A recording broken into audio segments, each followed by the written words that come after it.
मेरा नाम राजीव शर्मा है। मैं हिंदी साहित्य भारती से जुड़ा हुआ हूँ और इसका महामंत्री हूँ। सर, अपन किस जगह से आए हुए हैं? मैं लखनऊ से आया हूँ और ये हिंदी साहित्य भारती एक अंतर्राष्ट्रीय संस्था है। देश विदेश में इसकी शाखाएं हैं, देश विदेश में इसका जो है अस्तित्व है और हम लोगों का केवल और केवल एक ही उद्देश्य है कि हिंदी भाषा को, जो अपनी मातृभाषा है, देश विदेश में हर जगह जन जन की भाषा बनाना, जन जन में स्थापित करना और इसका विकास करके इसको इस स्तर पर पहुंचा देना है कि जो विश्व के अनेक देश हैं, अन्य देश हैं, वो भी इसको जो है स्वीकार करने के लिए बाध्य हो जाएं। नमस्ते। नमस्ते। मेरा नाम मुरलीधरन है। मैं तमिलनाडु के मदुरई शहर से आया हूँ। हिंदी साहित्य भारती का तमिलनाडु प्रतिनिधि बनकर यहाँ आया हूँ।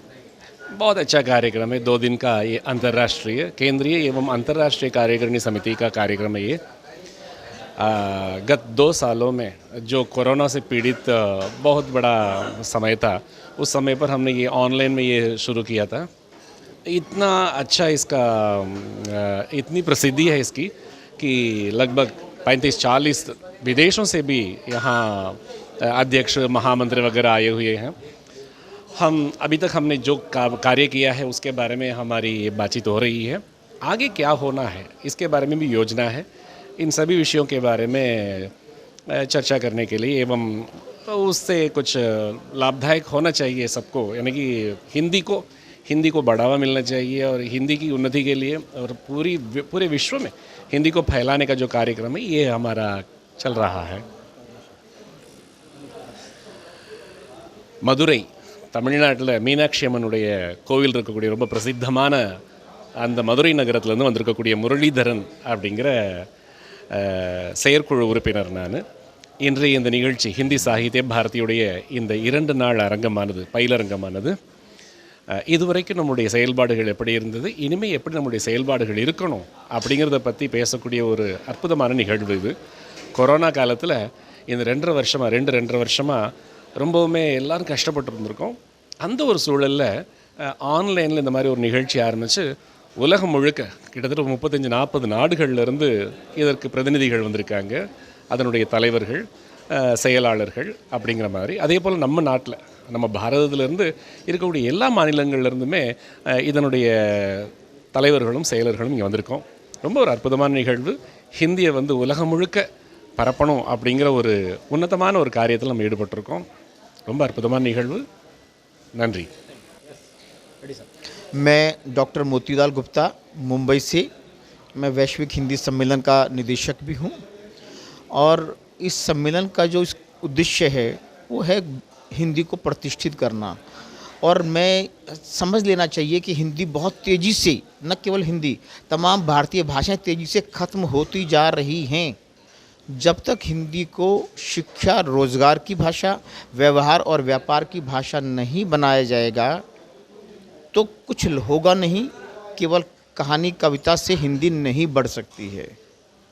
इसलिए जब आवश्यकता कि रोज़गार मिलेगा तो बच्चे पढ़ेंगे उस भाषा में, और बच्चे पढ़ेंगे तो साहित्य का भी विकास होगा। इसलिए ये मांग करने जा रहे हैं कि हिंदी को भारत की राष्ट्रभाषा बनाया जाए। राष्ट्रभाषा का मतलब है राष्ट्रीय संपर्क भाषा। अभी राजभाषा है, राजभाषा का मतलब है केवल सरकारी तंत्र की भाषा।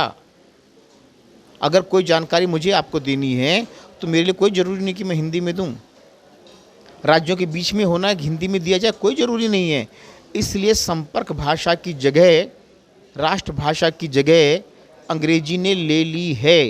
इसलिए हिंदी को राष्ट्रभाषा बनाया जाना बहुत ज़रूरी है और इसको लेकर 4 चीज़ों पर हम लोग काम कर रहे हैं। हिंदी को राष्ट्रभाषा बनाया जाए, जन भाषा में न्याय दिया जाए, अपनी भाषाओं में शिक्षा और रोज़गार की बात होनी चाहिए और इंडिया शब्द को हटाया जाए।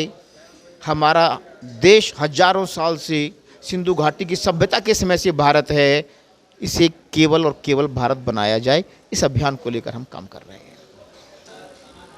नमस्कार, मैं प्रतिबिंब बर्थवाल विदेश कार्यकारिणी में महामंत्री की भूमिका निभा रहा हूँ।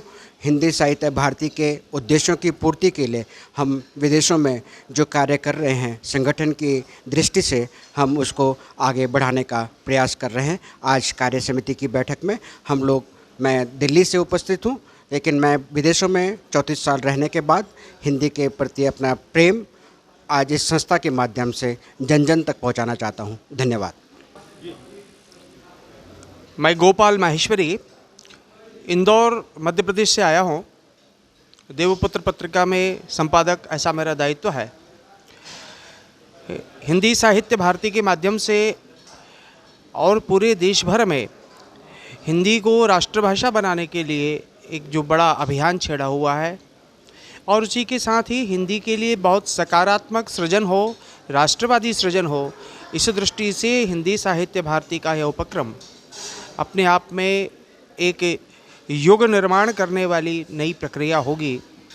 निरंतर बढ़ता हमारा यह संगठन संपूर्ण भारत ही नहीं तो विश्व के पटल पर भी हिंदी की पुनर्स्थापना में बहुत महत्वपूर्ण योगदान दे रहा है और निश्चित रूप से हम सब कार्यकर्ता मिलकर के और इसे अपने लक्ष्य की ओर बहुत तीव्रता से अग्रसर कर रहे हैं। यह आयोजन अपने आप में एक ऐतिहासिक महत्व का आयोजन है।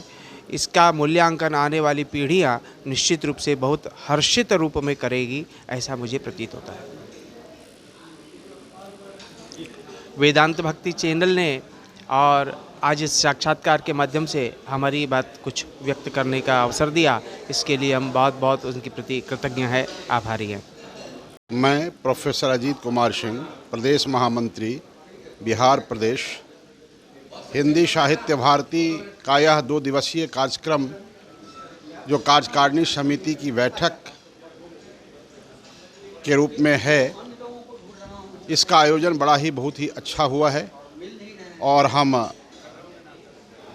केंद्रीय सह अंतर्राष्ट्रीय अध्यक्ष माननीय रविंद्र शुक्ला जी के प्रति आभार व्यक्त करना चाहता हूं कि इन्होंने सनातन संस्कृति, सनातन धर्म, हिंदी और नैतिक मूल्यों के उत्थान के इस समर को आगे बढ़ाने का कार्य किया है और हम सभी इनके योद्धा हैं और हमें आशा है कि मानवता के निर्माण में यह संस्थान अपना अहम योगदान करेगा और आने वाले समय में हिंदी राष्ट्रभाषा के रूप में उन्हें संवैधानिक दर्जा प्राप्त होगा तथा यह भारत विश्व गुरु के रूप में पुनः मानवता का संदेश लेकर संपूर्ण विश्व में जाएगा। हिंदी उसका माध्यम होगा और हम सफल होंगे। जय हिंद। मैं डॉक्टर मालती दिल्ली विश्वविद्यालय के कालिंदी कॉलेज से सेवानिवृत्त प्राचार्य और डॉक्टर रविंद्र शुक्ला के इस अभियान में एक सदस्य के रूप में यहाँ पर उपस्थित हूँ।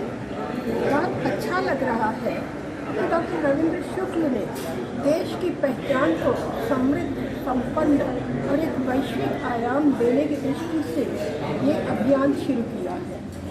भाषा एक व्यक्ति की ही नहीं बल्कि राष्ट्र की भी समृद्ध पहचान है और अपनी इस पहचान को स्थापित करने के लिए जो संभव प्रयत्न हो सकते हैं रविंद्र शुक्ल वो कर रहे हैं। उत्तर प्रदेश के शिक्षा मंत्री के रूप में उन्होंने अपना योगदान दिया और उसके बाद भी अब वे भाषा को, राष्ट्र की पहचान को एक वैश्विक आयाम प्रदान करने में कार्य कर रहे हैं। मैं उनको बधाई देती हूँ, सफलता की कामना करती हूँ और आभार व्यक्त करती हूँ कि उन्होंने मुझे अपनी इस अंतर्राष्ट्रीय संस्था की केंद्र समिति में स्थान दिया। धन्यवाद।